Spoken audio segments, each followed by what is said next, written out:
শিগগিরই খুলছে ইতালির জন্য বাংলাদেশি 60,000 কর্মীর ভিসার জট।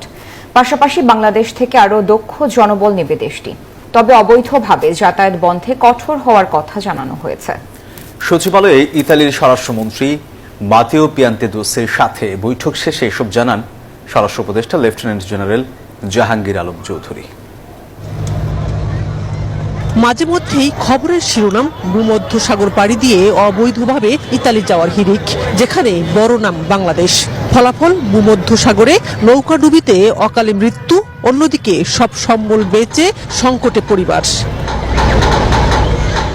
এমন বাস্তবতার মধ্যে ইতালি যেতে বাংলাদেশের প্রায় 60,000 কর্মীর ভিসার আবেদন আটকে আছে, যাদের বড় অংশ জাল কাগজপত্র নিয়ে আবেদন করেছেন। সাম্প্রতিক সময়ে কয়েক দফা আন্দোলনও করেছেন ভিসা প্রত্যাশীরা। এসব কারণে বৈধ পথে ইতালি যেতে তাগাদা দিয়ে আসছে দেশটি। সম্প্রতি প্রধান উপদেষ্টা ডক্টর মোহাম্মদ ইউনূসের ইতালি সফরে আলোচনায় আসে বিষয়টি। সেই প্রেক্ষাপটে দেশটির স্বরাষ্ট্রমন্ত্রী মাতেও পিয়ান্তেদোসির দুদিনের ঢাকা সফর। প্রথম দিনে স্বরাষ্ট্র উপদেষ্টার সাথে বৈঠক, যেখানে আলোচনায় 60,000 ভিসা প্রত্যাশীর জট।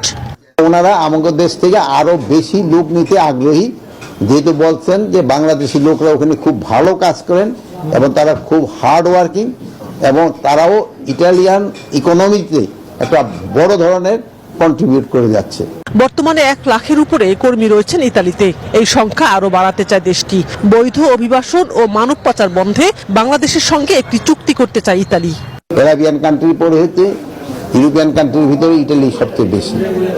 এখানে এই আমরা আজকে আলাপ করেছি আমাদের ভিতরে একটা কোঅপারেশন, আমাদের একটা এইটা কিভাবে আরো বৃদ্ধি করা যায় এই ব্যাপারে আমাদের আলাপ হয়েছে এবং আমাদের যারা ওখানে কাজ করতেছে তারা যেন প্রপার ভিসা নিয়ে এবং প্রপার চ্যানেলে যায়, এই জন্য তারা বলছেন। এরপর ইতালির স্বরাষ্ট্রমন্ত্রী বৈঠক করেছেন প্রধান উপদেষ্টার সাথে। মঙ্গলবার সকালে প্রবাসী কল্যাণ উপদেষ্টার সাথে বৈঠক করবেন Matteo Piantedosi. Shanaji Yasmin, news 24, Dhaka.